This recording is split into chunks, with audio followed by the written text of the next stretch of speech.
think it's like the beer cider.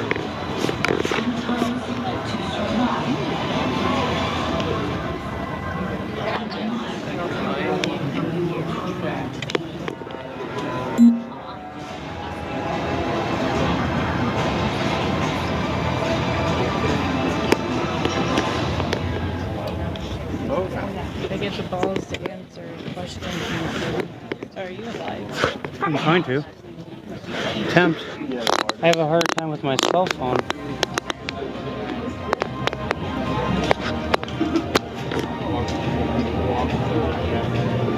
Yeah, sounds pretty good.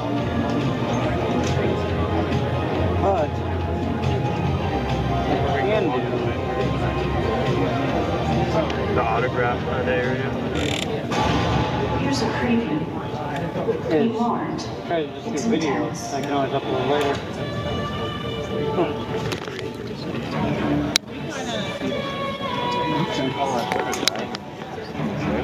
Hurry down, or I'll cut over.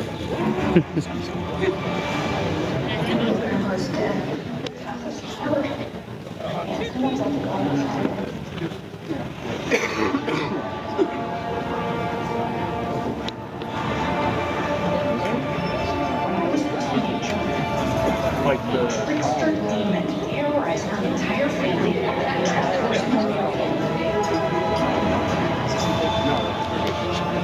I believe she was gone forever until they found this in the attic. That name, Beetlejuice. No, straight, I am serious.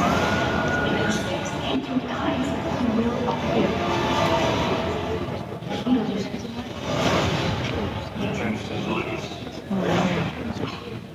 I'm so happy.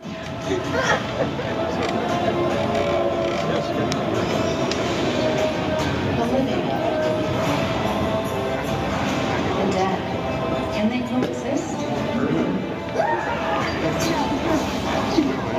We'll find out.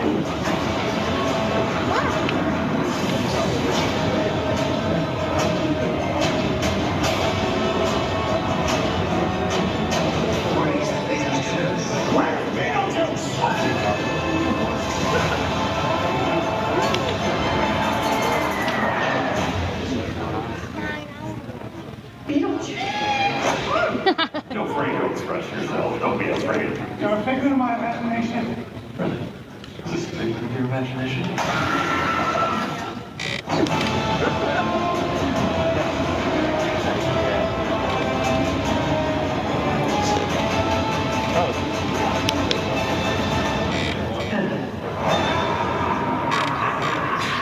Did you ever see like that Wendy show? Oh, Wednesday. Yeah. We'll see if. Did you watch all this? I haven't watched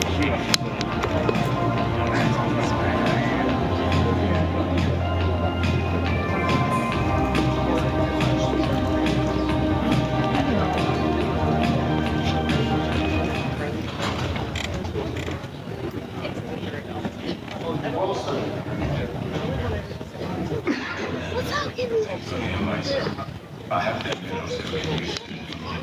This is not Los Angeles election. You and I have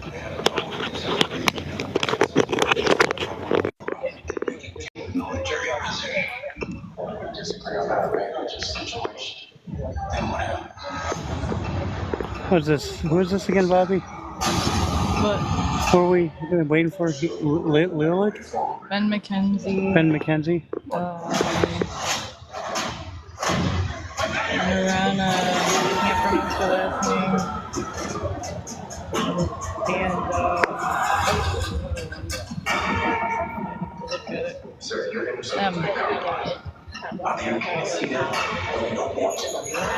And And Mackenzie, obviously, I know from the OC in Gotham. She was, Mirana, can't pronounce her name, Deadpool and Gotham. And Steven, I don't recognize them. I'm here for that. Ooh, ooh, this is the new, ooh.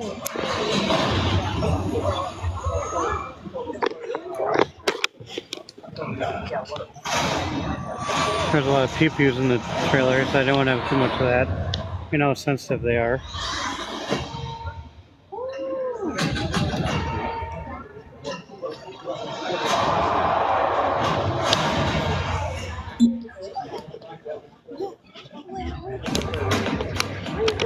So just the most expert cam work here, buddy, on my tablet.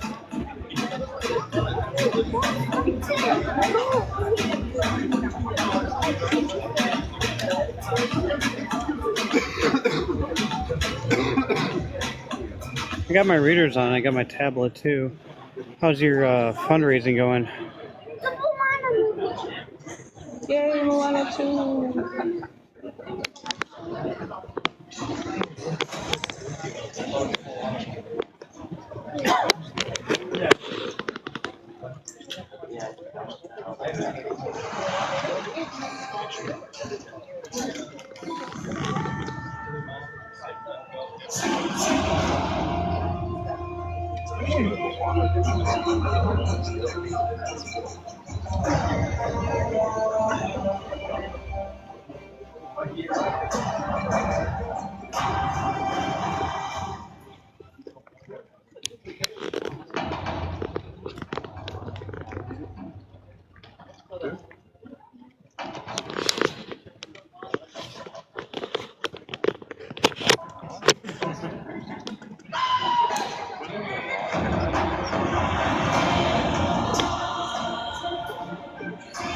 This is a call from the ancestors to sail to new skies and reconnect our people across the entire ocean.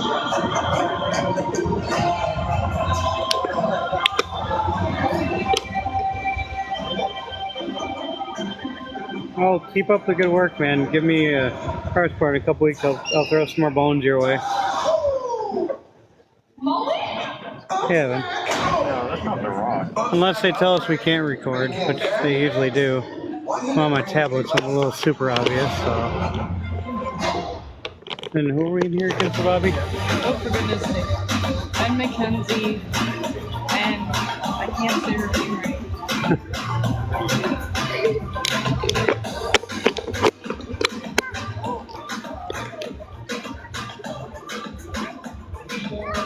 Marina.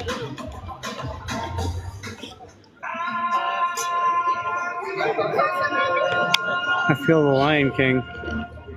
It's the new one. So, wait a minute, didn't they already do live action Lion King? It's Mufasa. This is the story about Mufasa. So, like episode 1 of Star Wars? Yep. So, who's Jar Jar in that one? Vicky? Lion was born without a drop of nobility in his blood. A lion who would change our lives forever. No, Stitch actually looks good, everyone's saying. Stitch does look good, they fixed it. He was not. I'm gonna go see that one.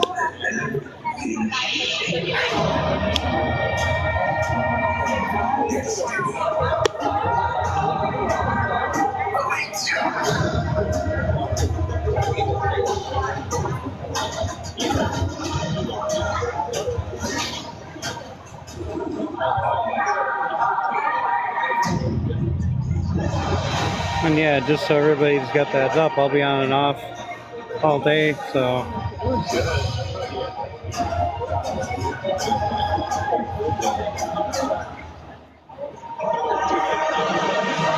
We can go to Shatner after this. What's that, Shatner Go after to this? Shatner after this. We're gonna chat after this. You heard me, we're going to William chat.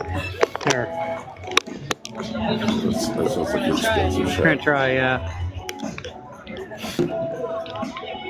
Apparently, Don't forget to wipe. I was gonna say, apparently your disabilities are paying off today because we got in right away. Yeah. Kind of like VIP, but You know what? I can't believe you made me do that much of my talking. oh, that's our season, ain't it? Don't tell Eric. That's the little one.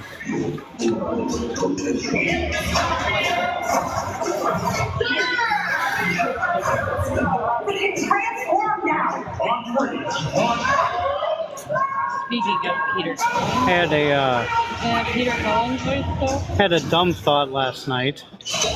They should reboot the original '86 cartoon. Just modernize it, but the exact same story. Or not modernize it, reboot. No, it's not Peter Cullen's voice. It's already like that. Right? That's Hot Rod too, ain't it? That's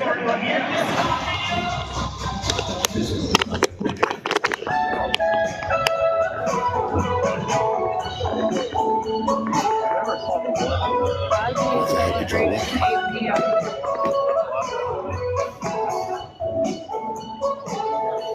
I don't think we'll be here that late.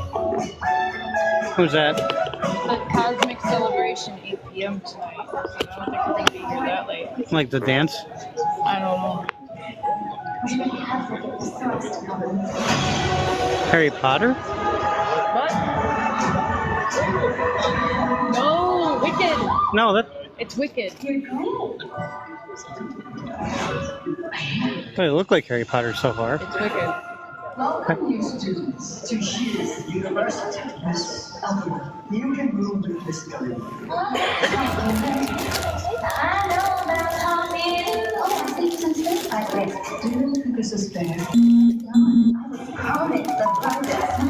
You may want to turn that down. I turned all my stuff down. I heard it just go off. That was my phone. I can. Hold on a second. Carpet for a second, guys.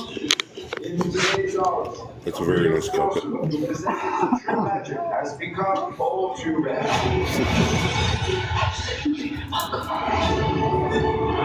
That was you who made all that happen.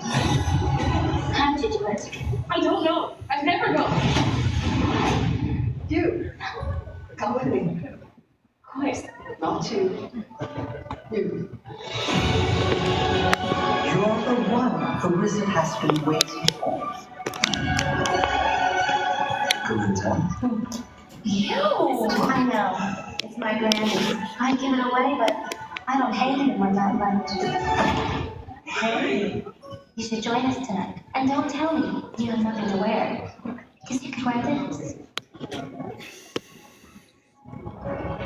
This looks like a great movie I'm not going to watch.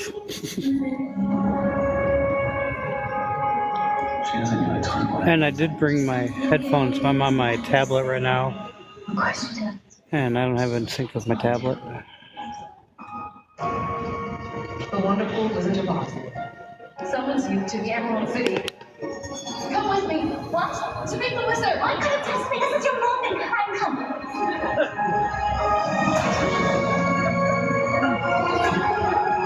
This actually looks good.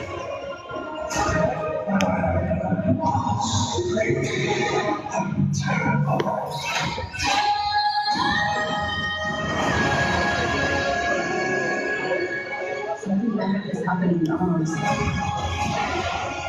The best way to bring folks together is to kill a real good enemy. Oh, Jeff Goldblum. You have no real power. That's what you do. Don't let her get away! This wicked witch.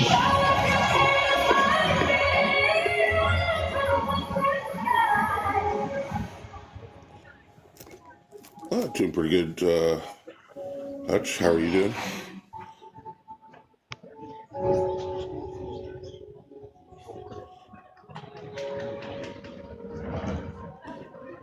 I'm not afraid. It's the wizard who should be afraid of me. I appreciate you doing this, Evan. I'll do. That looks good. Yeah, it does. Kind of surprised. I heard about it a while ago. Won't say you look pretty wicked. That's something I try to keep up.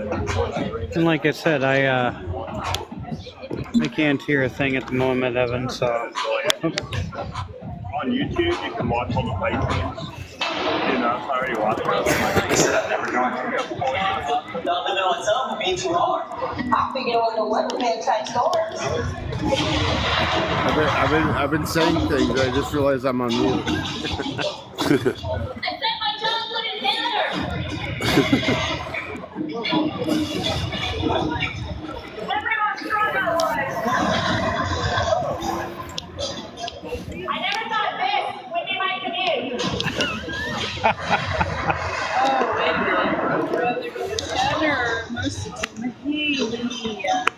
Melissa, like a no. good movie. What about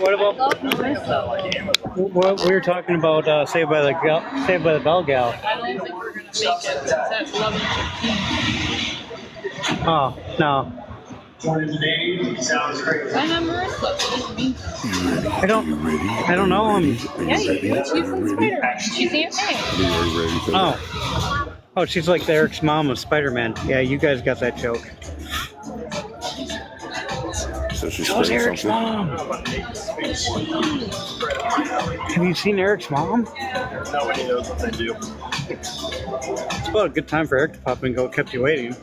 Eric's mom has got it going on. So James wanted all again.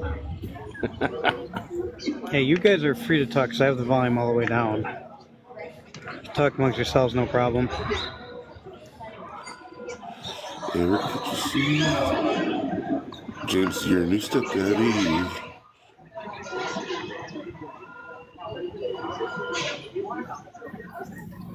I know you think it's wrong, but James is in love with Eric's You mom. must be running a little behind. Oh, yeah? How's everyone doing? Oh, there we go. Website called Fire. Probably at least 5 of you know what it is, and if not, then it's a website that covers TV and movies. Ladies and gentlemen, let me introduce the reason you're here. Ben McKenzie and Morena Thackeray.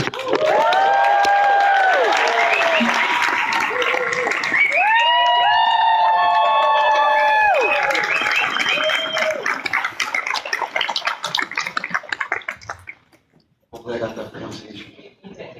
I'm very happy about that. Good morning, everyone, and good morning. How are you guys doing? Just arriving. We're great. Sorry we're I late. bet you do. It's okay. I'm a bit of a breakfast. Hey, Luis. Do I want to follow up about the breakfast? No. Was it an omelet? It's boring. There are multiple locations to Boring. a restaurant in It's downtown boring. Chicago. One of us went to one of the locations. That's all I'm gonna say right now. So listen, I know you guys get I have a whole bunch of questions, and I like throwing what I call some random questions in because you guys have done cons before, and you know what I mean. So I'm going to start with, you both have done so many cool things, but there's going to be people out there that have never seen your work. So what's the first thing you'd like them watching, and why? If you haven't seen Deadpool 3, I'm sorry. See Deadpool 3. I'll do I'll say Deadpool 1. original. The OG. I don't know how to answer that question. Yes, you do. Southland for you. I think. So what? It's what you want people to see of you. Okay. Good cop show comes off, and I like a lot. But I also love Gotham, and I love the OC, and good on the resume, just try to get some dollars. It's so hard to pick just one. No, I don't know, I have a lot of jobs that I love. So. My If you guys could go back in time and play one of the characters you've played on your resume, what would you go back to play for like one additional day? After like a 6-month strike, pretty much any of them. Yeah, I don't know. I would love to go back and do another day on golf just because of that. Yeah. It was really fun. It was really fun. I mean, Cameron Monahan's here. Just the sets and just the size of it. You just want to beat me all over again.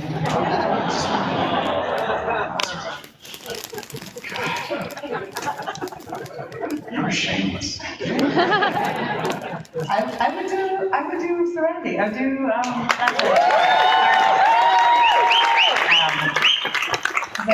feel like I was so young. I didn't know how to have it. What's crazy about Firefly is that, and a lot of people forget, back then it got like 8 million people a week watching, and now that would be a massive hit. And at the time that got canceled because it was only 8 million people. I know, it's pretty crazy, isn't it? It really was ahead of its time, though. I mean, it was just so far ahead of its time. was a sci-fi show on network TV 20 years ago, and that was unheard of. Sci-fi western. Yeah. So I was, researching to talk to you guys today. This originally was going to be a question for you, but I can ask it of both of you. When you think back on the OC, what do you remember? Well, I remember meeting Ben. No, I remember meeting Ben for the first time. I didn't have any scenes with him, but I saw him coming out of his trailer and I went over to say hi. And he was like, just moved on, ignored me. It's so not true. I have no recollection of that. Exactly. No, we crossed paths briefly on the OC, but we didn't have any scenes together, like Martin said, and then we met again on Gotham. But you literally don't remember it. Absolutely, I remember meeting him. Never forget it. Yeah, I mean, I remember so many great things about the OC, but probably the most important was meeting my future wife. It is pretty crazy though. I think you did like 3 or 4 episodes. I did. She was Maya, everyone. Maya! Woo! Yes, Maya! That one there. I did technically 4. I was like in a teaser or something, but like, yeah, 3 episodes. My storyline was very unrelated to his character. I was in this hospital storyline. It was fun. It was a long time ago and not as significant as that role right there. I'm curious, when you think about your career, what scene or sequence ended up, what scene or sequence do you think was the toughest to pull off and why? Maybe it had to do with a oneer, maybe it had to do with the dialogue and the camera moves. Like, was there one scene that you can still think about, you know what I mean, that was just a backbreaker?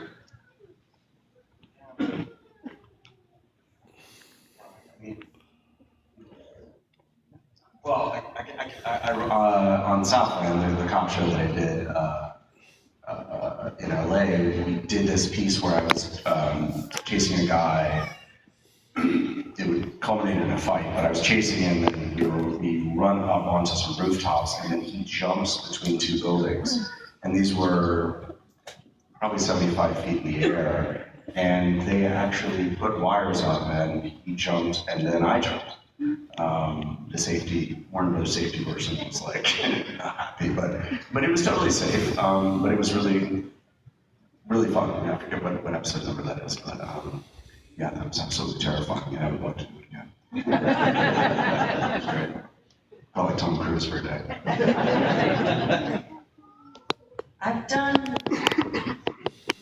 a lot of stunts for most recent films that haven't come out yet that have been really tough.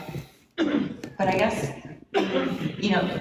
my hardest times on set haven't made it into films, which really, it sucks, because you work really hard, and I did for the second Deadpool, I did this whole underwater sequence that just never made it into the film, and it was really, I still have like nightmares about it, like it was very traumatic. We were underwater in a tank, in an apartment set. You and Ryan for like an entire day. An entire day underwater. It was supposed to look ethereal and like we were floating in space, sort of. So we did it underwater and they put the apartment set underwater. So I was in a room, basically much like this, 20 feet underwater, so that, it was like a roof above my head, which felt so wrong. And we had to perform the scene, with divers, giving us oxygen, and he seemed so totally comfortable and totally fine. I was freaking out the whole time. And we finally got through it, and we had like eye damage from bacteria and from like particles of clothing and things that were like in the water, because we filled our eyes the whole time, and it just never made it into the film. I won't be doing underwater stunts ever again. It was so crazy because, like, that's not something you can prepare for in acting school. Like, that is just something where you're like, wait, I have to do this. Yes, and they asked me, they were like, are you comfortable? I was like, well, no, but are you going to make me do it anyway? They're like, yeah, pretty much, if you're willing to try. And I was like, sure, I'll try. And, I think I practiced for a week in a tank, which feels very different than being, think about how dark it is in this room, and you're in something like this, inside a massive, massive tank on a stage. And you're somewhat safe because it's a very controlled environment, but if I'm sitting in a chair with weights on me, 20 feet underwater, and I completely freak out and need to get air, there's a diver that can give me air, but if I mess up putting the mouthpiece in my mouth and I gag on water, I'm really far from the surface. The whole thing was really panic-inducing. I did not enjoy it. I would never do it. Not even, I would be like, no. Definitely have to touch on Deadpool, and what does it mean to you to be part of the highest grossing R-rated film of all time? I'm just happy everybody's enjoying it. It's a fun film. I never imagined when I signed on to the first one that it was going to turn into such a huge thing. And it's a really fun part, and I hope that it keeps coming, the role keeps coming down. I definitely have to do a follow-up, and I think a lot of people don't remember that when the first one came out, it was not expected to be anything. Like, they were hoping for a $20 million weekend, and it just became what it became. And I think just a lot of people, and then now the third one making over $1 billion, it's insane. It really is insane. It's a testament to, I think, audiences being ready for something more real and, reverent and funny, and not just do traditional superhero stuff. But I think Ryan's found this niche, this little spot, where like it fits wonderfully with his personality, who he is. He's great at it, and it's so fucking funny. We were doing the job promotion at the same time we were doing the first promotion of Deadpool at the first Comic-Con, where I remember, right as you guys were about to go on stage, as the trailer was about to play. And I remember the response in that hall. What's the biggest hall in Comic-Con? It was just big. And so I think the expectations of like a $20 million opening, like in that moment, went like, oh, there's people are gonna love this. It was just so irreverent, funny, and she's so fantastic. For both of you, what is the most nervous you've been the night before the first day of filming, and why? I mean, it's so hard to compare your nerves. I at least on the 3 shows that I was the lead of, was always very, very nervous. I was always convinced after we would do a table read before each of the pilots, because everyone wanted to, this is the first time the words that have been written, that had probably been developed for years, would be heard out loud by the actors actually playing the roles. And it's a terrifying experience because you're doing a table read isn't really acting, it's like partially acting, right?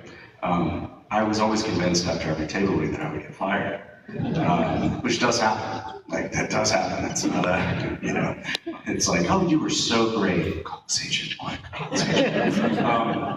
I was really nervous on Gotham, I remember, because we had built like a $1 million set, or sorry, Warner Brothers had built a $1 million set, and it was 2 stories, it was huge, it was a Gotham PD set. It was like some dramatic scene where a bad guy, it's in the pilot, the first few minutes, a bad guy was put into his cell, he breaks free, and he pulls a gun on a cop, and then you hear, unhand that man, or something like that, and I it's the introduction of my character, and I, have a heroic moment. But I'm supposed to come down these stairs, it's like 2 flights of stairs to do it. And being heroic and being loud in front of like 100 people that you've never met before on your first day of filming, and not tripping and falling on the stairs is a really tricky thing to do. I didn't quite manage it the first take. The first take I might have stumbled a little bit. I said, "I'm that," and I just kind of tripped a little bit, and everyone pretended like it didn't happen, and we did take 2, and it was all, and I nailed it. I think it's very normal. So nervous. I'm always nervous. I always can't sleep the night before the first day of shooting. It was really comforting to me when I did a film last year with Pierce Brosnan, and he talked about how nervous he gets before every project. And I was like, if a man like that, who has had the career that he's had, still gets nervous, and you know what? It's a sign of caring about the project. Right. Of all the things that you've been involved with, did you think Greenland was going to be the one that got the sequel? Nope. I know that you just, I'm friends with Rick. I know you guys just recently wrapped filming on the sequel. What can you, for people, have you guys seen Greenland? What can you tell people about the sequel? And I know you just filmed. Did you say you're friends with Rick? Yeah. Oh, cool.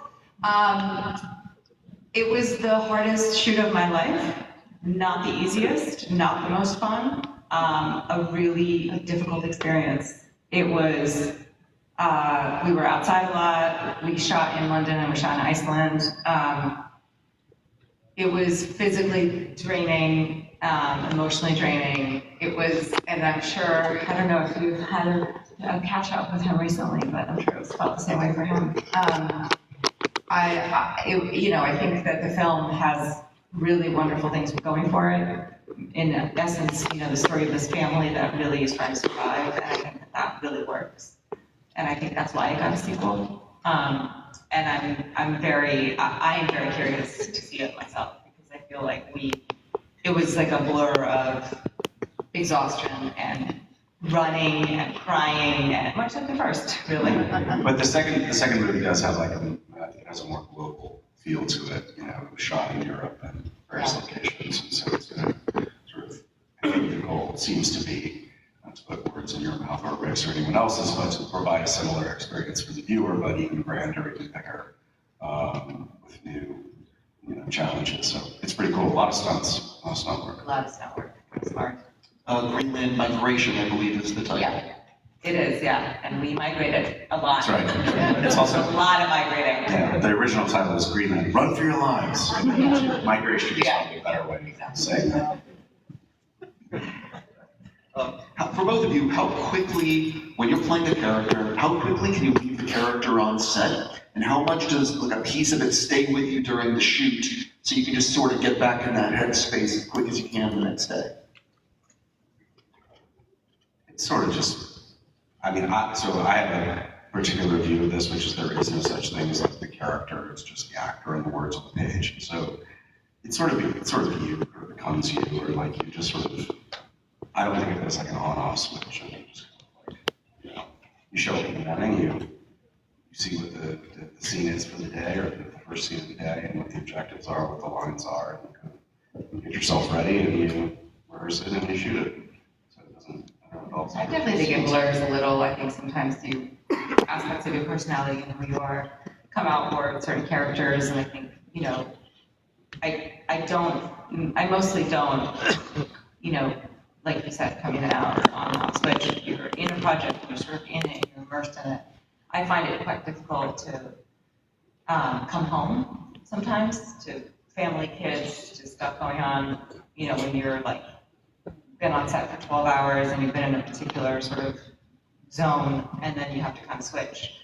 But getting to work, I find it easier once you're there, and there's a process, right? There's getting ready, there's hair, makeup, there's getting dressed, and all that stuff sort of helps, I think, get you into the mood of the piece every time, every day. But it does sort of, for me, permeate color that period of time in my personal life as well. And for a lot of people, having one hit TV show is like a miracle. You're someone who had 3 hit TV shows. What exactly is the secret? If I knew. I don't know. I mean, I was fortunate to get to OC. I auditioned for that. I was a young kid. I graduated from college. I was in New York for a little less than a year, and then moved to LA, and I'd been in LA for 1 year, and I was auditioning and not really landing much stuff, and got the audition and booked it. And they needed to cast somebody that week or something. The shooting didn't have to read. And then that took off like a rocket. And then Southland I fought for. I went in and read for that as well.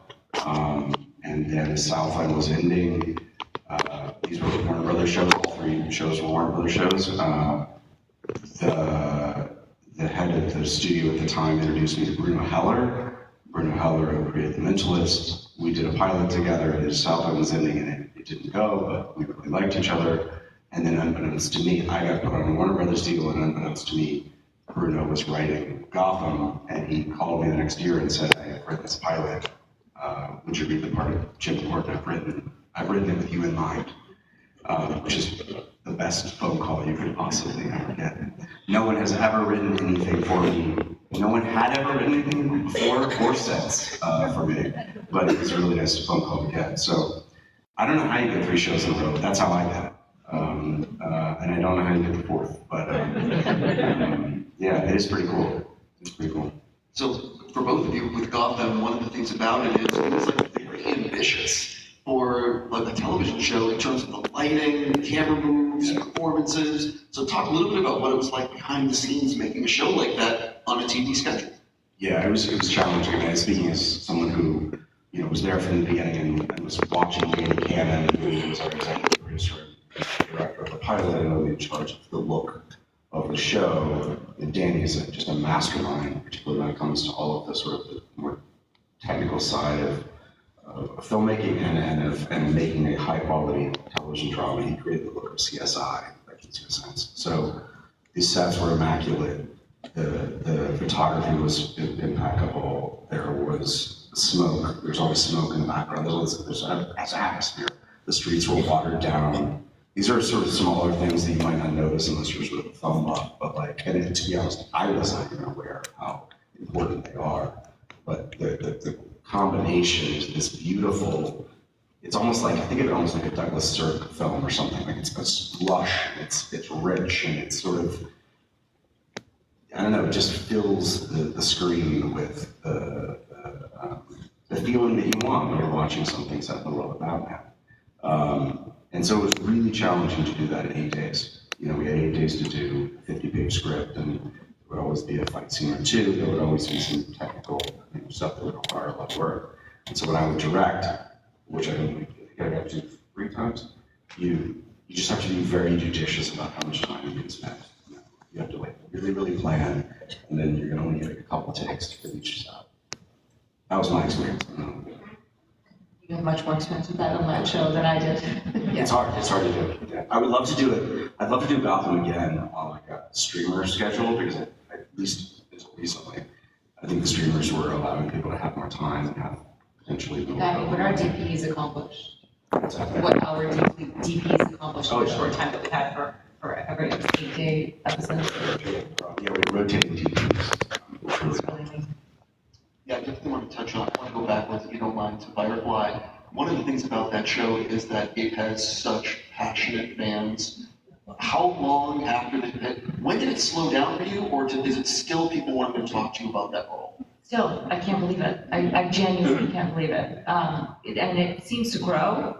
And I'm meeting kids with our character names, which is so bizarre. You named your child after a horror, right? Okay, cool.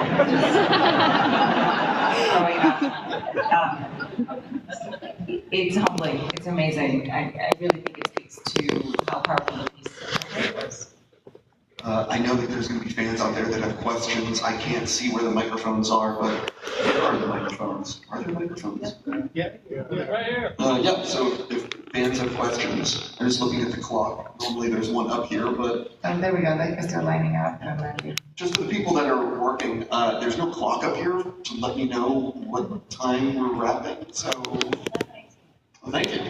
That's what I needed to know. Thank you. Okay, so let's start over here. In Batman Mythos, whenever Gotham is used as a character, it kind of uses this like reason to infect people with like a darker insanity. Were there any mannerisms that you picked up, like not from, oh, I'm introducing the character, but after a while, oh, the character should be on the lookout for when I'm going to turn bad, so let me present like this subtly. I think it's thank you for the lights. It's hard to, on a show like this, unfortunately, you don't really know what's coming sometimes. I mean, you know the general broad arcs, but you don't know exactly when things are coming, at least I didn't. And it was really hard to plant. I'm gonna be turning bad in 5 episodes. Let me show you a piece of that right now. if that makes sense, because you don't really know it until maybe sometimes right before. For my character, I know that she turned bad towards the beginning of a season, so I had a whole season of it to do it, but it was pretty instant. Yeah.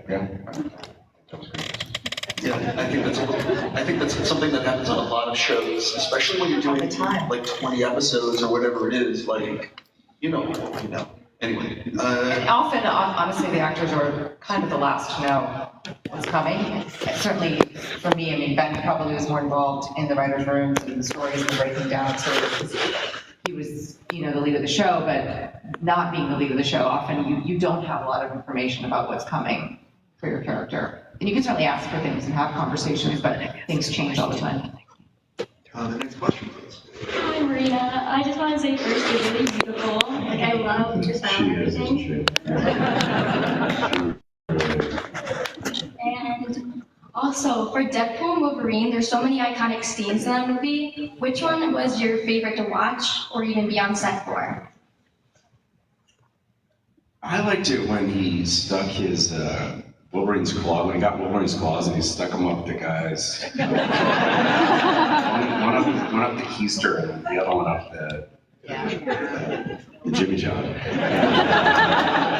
And then he couldn't get him out. That was your favorite part. And I think he was dancing with Backstreet Boys at the time or something. A lot of absurd moments. I enjoyed that moment. I know you weren't asking me, but I really liked being in the apartment in the dinner scene with everybody. I thought that was really sweet, honestly. It was nice to, for everybody to just sit around hanging out together. It was really lovely. We don't often get that in movies like that.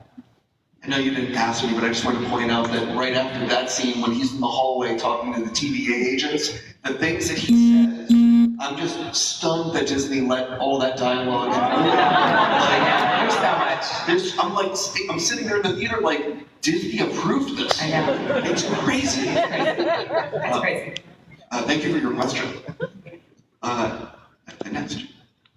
Hi, I wanted to ask, so when you're performing in roles that involve a lot of green screen or CGI or like even in the Flash, it was all CGI, like if you're working with something that you can't see in front of your face, how difficult is it to, perform to that, add back to it, to something that's going to get added in later in editing? I think it can be tricky. I mean, did some green screen on Gotham. You've done a lot of green screen. It's hard. I find it really hard. It takes me back to my theater days. I have to imagine the monster, imagine the thing, and sometimes your reaction is way under or over what it should be. Yeah, I mean, I think that's part of the problem is you can't see what's going to be visualized, so they're telling you, okay, at this moment you're scared. Well, okay, great, yeah, obviously, but in what way, what level, what exactly, sometimes they can't even show you the representation yet, or what they're showing you is so rough. So, it's a really tricky thing as an actor because at least I am always worried about having egg on my face, like, oh, I went too far, and that's going to be too. But if you don't go far enough, that can also be, can make you look flat. So it's a really tricky balance. I mean, I would say the best version of it is when it's been very well communicated to me. Yeah, when they have art to show you what it actually is going to look like. Yeah. I mean, at the end of the day, it's always like, it's the whole team. We just did this whole thing in Greenland too, actually, on a stage, on a rope ladder that was meant to be the English Channel dried up, and there's a rope ladder taking you across a giant, massive crevice that's like, if you drop, you're dropping to your death. But on the stage, it was 10 feet above the mat. It's kind of fun, actually. And you're under, it's like 2 ropes to hold on to and 1 thick rope for your foot, and you're like trying to stay on it. We were like having a really good time. And then I was like, but then there's like massive fans blowing in your face with the wind, and we had to act scared shitless when really we were having a really good time, actually. It was hard. Don't smile. Thank you. Hi, thank you both for being here. Marina, I loved you in V, that show. I don't think it's about love. My question is for Ben. For James Gordon, that's a character that's been played by tons of actors, like throughout the years. While trying to make the character your own, what parts of that character did you feel were like significant that needed to be kind of unified across like the board to be like, no, this is Jim Gordon specifically? Well, I mean, I think the opportunity for me was to play him at a younger age than he'd really ever been seen before, at least in the live action iteration. I mean, at least I'm not aware of the live action iteration that he starts off as a rookie cop. And so, to me, it was more, I sort of found, in a way, I found more freedom in that, because it hadn't been seen before. It was fairly clear that whoever Jim Gordon was, his older iteration, where he was the commissioner, he was in Batman, was obviously like the law enforcement force in the town, in the city that had fallen apart. But Gordon was always portrayed as this like heroic figure, or Batman's best friend, as I tell all of my children. They ask me, do you know superheroes? I'm Batman's best friend. They look at me like, who's that? Jim Gordon. So it was really freeing for me to be able to play him as a younger person, and yeah, I leaned on his like military background, which is usually, you know, part of his mythology and was in our show. And then I was given a gift by Bruno Heller, who created the show, which is, you know, the conceit of the show, which is that Gordon is assigned the case of the Wayne murder, the Wayne parents' murder. Bruce Wayne's parents' murder. Thank you, murderers. Thank you. And so that gave me an avenue to show his empathy, to show the side of Gordon where he was empathetic towards this young child and young man. And I think that helped sort of like round the character out, so it wasn't just kind of the stoic figure you see sometimes. Thank you. For the question. Next question. It's such a pleasure to speak to you. For Morena, and I apologize if I said that wrong. When I get nervous, my accent gets out of control. You know, watching you in Deadpool, oh my gosh, I would always just think, if somebody put me in a vacuum sealed container and just taking out my oxygen, I could not even, when Francis captured you, yeah. I just want to know, obviously you weren't put in such a peril, but how was it even getting to act in such a manner, as if you were gasping in such a manner? And you know, when you were mentioning that water scene, I actually have experience with being a swim instructor, and we had to go through various water type scenes and scenarios. So just picturing myself again in that type of environment, and you're saying you were there for an entire day, I can't even imagine. But how are you able to compose yourself and still manage to act in that manner? Sometimes I don't compose myself. The vacuum sealed tube was really challenging. I do remember struggling with that a little bit, figuring out how to steam out of breath and not actually pass out and be able to steam. I did get some feedback from the director that I wasn't doing it right. I had to like, you know, I struggled to get that right a few times. Luckily, you can do several times. Yes, Tim, wonderful. Tim Miller, who doesn't have a filter. You're doing it wrong. Yeah, he's like, that's terrible. Like, can you give me something constructive to work with? I kind of like feedback like that sometimes. I'm like, oh, it is. It feels terrible. I know, but I'd like help. Yes. You know? No, then you need to say something. Yeah. But yeah, it's sometimes you know, I've gotten to a point in my career where I've decided to stop apologizing, and I think I'm pretty good at my job, and I've learned a lot over the years. And Greenland 2 was that sort of experience for me, where if I feel like something's not feeling right, I'm gonna say it, or I'm gonna try to like, yeah. And it's been 24 years of that learning experience, but finally feeling like, yeah, there's some things I'm not gonna be good at, and you know, I need help, or no, you're wrong and I'm right. This is better this way, or whatever that is. And I think when I did the first Deadpool, I was still very inexperienced in some ways and, you know, more apologetic. And Tim and I butted heads a bit. I like him very much, actually, and didn't have any issues working with him, but we had it out a couple times, not in a bad way, in a very constructive way. I think you have to stand up for yourself, and when I'm digressing, but that scene was really hard to shoot, to answer your question, and I felt very, like I wasn't sure I got it, but the beauty of movie making magic is you add the music, you add the sound effects, you cut away to people reacting, and you got it. It looked amazing. Thanks. Thank you. I'm going to say this is our last question coming up. I'm probably supposed to end right now, but I'm going to let you go. It needs to be quick. First and foremost, Commish, you're awesome. I just want to say that right now. Thank you, sir. Secondly, though, this is for Miss Marina. Something like that. You're awesome. Whatever. First and foremost, you're awesome. But First and foremost, okay. the question that I have is touch back to one of the questions that was asked previously. Taking a character home or trying to separate yourself from the character. So you did Gotham, but you also did Homeland. As a military veteran, Homeland was really touchy for me. So as a awesome actress in that whole TV show, how did you separate yourself not only from you, but the character you played in that, and the character you also carried in Gotham? Like it's three separations you have to do, and you carried it very well. Thank you very much. I really loved doing that show. It meant a lot to me, and I did a lot of research. I was cast rather quickly. They had actually shot with a different actor, and then they replaced that person. As Ben said, it happens sometimes. And I was thrust into that, like, I had like a week or so, 10 days to like research and then jump into the show.